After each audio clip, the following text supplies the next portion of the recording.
ना, अभी सर्वे अगर तिलवाड़ा सही होता है, तिलवाड़ा तो यहाँ से ले लें, हमें कोई दिक्कत नहीं, आपने लिख दिया ना इसमें? हाँ, इसमें लिख लिया। ठीक है, मैं भिजवा देता हूँ। तो हमें कोई दिक्कत नहीं। साहब हाँ, वो अगर ये देखो सामने जो बात है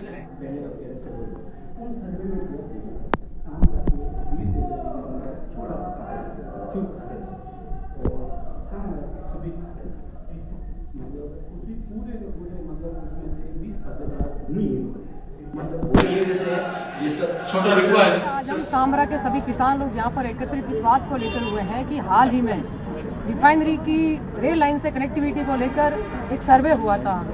जो सर्वे इस प्रकार से हुआ था कि वो जो रेल लाइन निकलेगी वो सारी की सारी किसानों के खेतों से होकर गुजरेगी, जबकि रेलवे बोर्ड के पास में इनकी खुद की पहले जब नमक का उत्पादन यहाँ पर होता था, कामरा रेलवे स्टेशन हुआ करता था, उसमें की रेल कनेक्टिविटी को लेकर रेलवे बोर्ड के पास खूब सारी जमीन अभी भी पड़ी है और वो आज भी रेलवे बोर्ड के पास में है।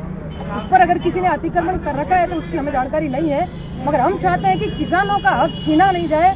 किसानों के खेत है जो 2 टुकड़ों में बंट जाएंगे, किसी के खेत है जो 3 टुकड़ों में बंट जाएंगे। आप और हम सब समझते हैं कि आजकल संसाधन के बगैर खेती करना संभव नहीं है। तो आप समझे कि एक खेत की बुआई के बाद में अगर सामने वाले खेत में जाना है तो किसान को 30 किलोमीटर 25 किलोमीटर दूर जहाँ से अंडरपास बढ़ेगा वहाँ से अपने व्हीकल्स को लेकर जाना पड़ेगा। खेत का इधर का टुकड़ा और इधर की टुकड़े की कनेक्टिविटी को लेकर अगर रोड हो तो ऊपर से आना जाना संभव होता है, मगर आप और हम सब जानते हैं कि रेल की पटरी के ऊपर से संसाधनों का आवागमन है वो तो होना पॉसिबल ही नहीं है।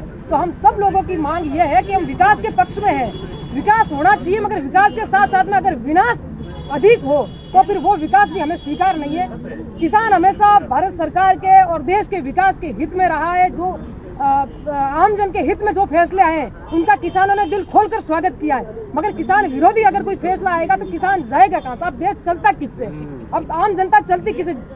किसानों ने जिस दिन अपनी खेती ठप कर दी उस दिन ना आप रहेंगे, ना हम रहेंगे और ना ये देश बचेगा। तो किसान चुप है और आज अपनी आवाज को उठाने के लिए मजबूरन किसानों को यहाँ पे आना पड़ रहा है, क्योंकि इनकी तो आजीविका ही खेती पर निर्भर है। जब रिफाइनरी का प्रोजेक्ट लगा था उस समय हमें इतनी खुशी हुई थी कि इतना बड़ा प्रोजेक्ट है, हम किस्मत वाले हैं कि हमारे गांव में लग रहा है, मगर रिफाइनरी की वजह से सामरा गांव को अगर आप लोग हकीकत बारीकी से देखोगे ना तो गांव को खोखला कर दिया। अभी स्थानीय विधायक भी रेल मंत्री से मिले थे, उनसे क्या कोई आपकी बातचीत हुई इसको लेकर?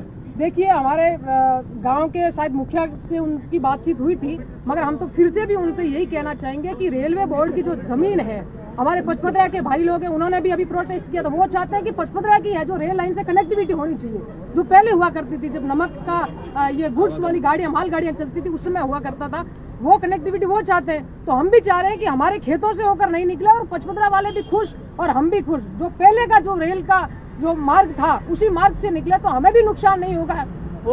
और पचपदरा जो गुलाब जी का कहा जाता है, जिन्होंने उस समय में वो रेल लाइन लाए थे, उनका भी मान और सम्मान और स्वाभिमान बचेगा।